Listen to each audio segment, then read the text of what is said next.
የሰው ልጅ አእምሮ ብዙ ጊዜ ከኮምፒውተር ጋር ይነጻጸራል። ሰዎች አእምሮ እንደ ሃርድዌር ነው፣ አስተሳሰብ ደግሞ እንደ ሶፍትዌር ነው ይላሉ።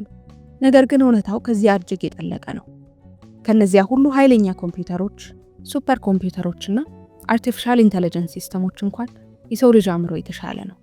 የተሻለ የሆነው በስሌት ፍጥነት ወይም በመረጃ ማከማቻ ስፋት ሳይሆን ቴክኖሎጂ እስካሁን ድረስ ሊኮርጃቸው ባልቻላቸው መንገዶች ነው።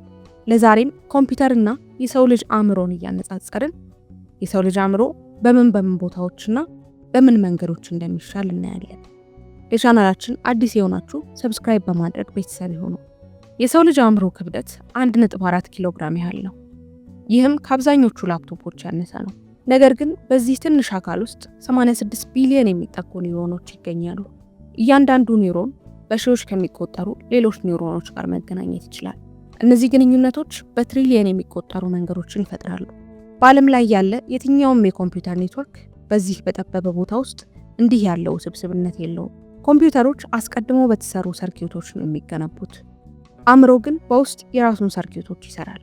ኮምፒውተር የሚሰራው ሲበራ ብቻ ነው። አእምሮ ግን መቼም አይጠፋም። በምንተኛበት ጊዜ እንኳን አእምሯችን ንቁ ነው። ትውስታዎችን ያደራጃል፣ ራሱን ይጠግናል፣ እንዲሁም ህልሞችን ይፈጥራል። ኮምፒውተር ህልም አያልምም።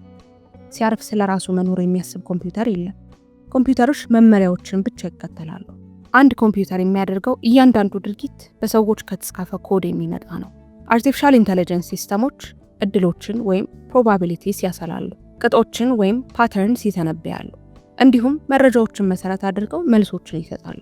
የሰው ልጅ አእምሮ ግን የተለየ ነገር ያደርጋል። ትርጉምን ይረዳል፣ እንዲጠይቅ ሳይታዘዝም ጥያቄዎችን ይጠይቃል። ኮምፒውተር ሐዘን ምን እንደሚመስል ሊነግረን ይችላል። የሰው አእምሮ ግን ሐዘን ይሰማዋል። ኮምፒውተር ስለ ፍቅር መግለጽ ይችላል። የሰው ልጅ አእምሮ ግን ፍቅርን ያጣጥማል። ስሜቶች የአእምሮ መሰረታዊ ተግባራት ናቸው። ስሜቶች ውሳኔዎችን ይመራሉ፣ ግንኙነቶችን ይገነባሉ፣ እንዲሁም ዓላማን ይፈጥራሉ። ሰዎች ካልሰጡት በቀር የትኛውን ኮምፒውተር ዓላማ የለውም። የሰው አእምሮ የፈጠራ ችሎታ አለው። ከዚህ በፊት ያልነበሩ ስነ ጥበብን፣ ሙዚቃን፣ ታሪኮችን፣ ቀልዶችንና ሐሳቦችን ይፈጥራል። ኮምፒውተር ያለውን መረጃ መልሶ ሊያቀናጅ ወይም የአጻጻፍ ስልቶችን ሊያስመስል ይችላል። ነገር ግን እውነተኛ ፈጠራ የሚመጣው ከልምድ፣ ከስሜትና ከምናብ ነው። የሰው ልጅ አዲስ ነገር ሲፈጥር ብዙውን ጊዜ በስሜቶች ተገፋፍቶ ነው። ኮምፒውተሮች ግን ስሜት የላቸውም።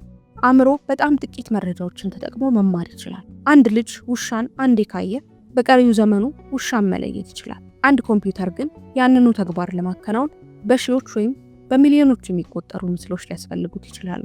አእምሮ በብቃት ይማራል፣ ራሱንም በፍጥነት ያለማምዳል። ቅጦችን ወይም ፓተርንስ ከማስታወስ ባለፈ እውቀትን ያጠቃልላል። አእምሮ እርግጠኛ ባልሆኑ ሁኔታዎች ውስጥ መስራት ይችላል። ኮምፒውተሮች ግልጽ የሆኑ መረጃዎችን ይፈልጋሉ። አእምሮ ግን መረጃው ያልተሟላ ቢሆንም ውሳኔዎችን መስጠት ይችላል።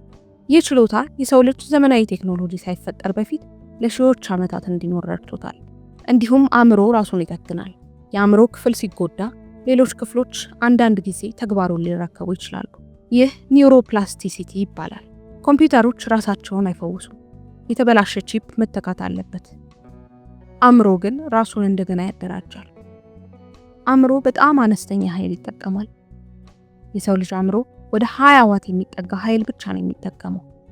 ይህም ከአንድ አነስተኛ አምፖል ያነሰ ነው። የአእምሮን ተግባር ለመኮረጅ የሚሞክሩ ሱፐር ኮምፒውተሮች እጅግ ከፍተኛ የሆነ የኤሌክትሪክ ኃይልን ይፈልጋሉ። ሆኖም አሁንም የአእምሮን ብቃት ማሳካት አይችሉም። ተፈጥሮ ዝቅተኛ ኃይል የሚጠቀም እጅግ ኃይለኛውን ፕሮሰሰር ሰርታለች። ሌላው ትልቅ ልዩነት ንቁ ህሊና ወይም ኮንሺየስነስ ነው። ሳይንቲስቶች አሁንም ንቁ ህሊናን ወይም ኮንሺየስነስን ሙሉ በሙሉ አልተረዱትም። አእምሮ ግንዛቤን፣ ማንነትንና ውስጣዊ ስሜትን እንደሚፈጥር እናውቃለን። እኛ መኖራችንን እናውቃለን። ስለ ገዛ ሐሳባችን ማሰብ እንችላለን።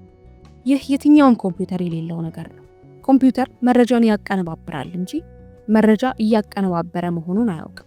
እንዲሁም አእምሮ ሁኔታዎችን ወይም ኮንቴክስት ይረዳል። የድምፅ ቃናን፣ የአካል ቋንቋን፣ ዝምታንና ድብቅ ትርጉሞችን ይረዳል።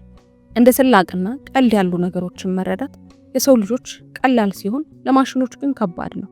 አእምሮ ከሰውነት ጋር በጥብቅ የተቆራኘ ነው። ሐሳቦች የልብ ምትን ሊለውጡ ይችላሉ። ፍርሃት ላብ ሊያመጣ ይችላል። ደስታ ጤናን የሚያሻሽሉ ኬሚካሎችን ሊያመነጭ ይችላል። አእምሮና አካል እንደ አንድ ስርዓት አብረው ይሰራሉ። ኮምፒውተሮች ግን ሰዎች ሴንሰሮችን ካልገጠሙላቸው በቀር ከአካላዊ ተሞክሮ የተለዩ ናቸው። በአእምሮ ውስጥ ያለ ትውስታ እንደ ኮምፒውተር አይደለም። ኮምፒውተሮች የመረጃውን ትክክለኛ ኮፒ ያስቀምጣሉ፣ አእምሮ ግን ትርጉሙን ነው የሚያስቀምጠው። ትውስታዎች በጊዜ ሂደት ይለወጣሉ፣ ከስሜቶችና ከተሞክሮዎች ጋር ይደባለቃሉ። ለዚህ ነው የሰው ልጅ ካለፈው ታሪክ ትምህርት መቅሰም የሚችለው።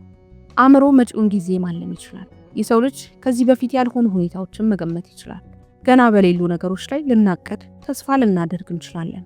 ኮምፒውተሮች መረጃን መሰረት አድርገው ውጤቶችን ሊተነብዩ ይችላሉ። ነገር ግን መጪ ጊዜን ማሰብ አይችሉም። ስህተቶች እንኳን የሰው አእምሮ ጥንካሬዎች ናቸው። ስህተት ወደ መማር፣ ውድቀት ደግሞ ወደ እድገት ይመራል። ኮምፒውተሮች ስህተትን ለማስወገድ ይጥራሉ፣ ሰዎች ግን ስህተትን ለእድገት ይጠቀሙበታል። ለዚህ ነው የሰው ልጆች በማይገመቱ ሁኔታዎች ውስጥ ከማሽኖች በበለጠ ፍጥነት የሚላመዱት። የሰው አእምሮ ፍጹም አይደለም፣ ይደክማል፣ ይረሳል፣ በስሜት የተሞሉ ውሳኔዎችን ይወስናል። ነገር ግን እነዚህ ድክመቶች ጥንካሬዎቹም ናቸው። ቴክኖሎጂ እየተሻሻለ ይሄዳል። ኮምፒውተሮች ፈጣን ይሆናሉ፣ ኤአይ ብልህ ይሆናል። ነገር ግን የሰው አእምሮ ልዩ ሆኖ ይቆያል። መረጃ ማቀነባበሪያ ብቻ አይደለም፣ ታሪክ ሰሪ፣ ችግር ፈቺና ትርጉም ሰጪ ነው። አእምሮ ስልጣኔን ገንብቷል፣ ቋንቋን፣ ሳይንስን፣ ሃይማኖትን፣ ጥበብና ቴክኖሎጂን ፈጥሯል። በዓለም ላይ ያለ እያንዳንዱ ኮምፒውተር የተፈጠረው በሰው አእምሮ ምክንያት ነው።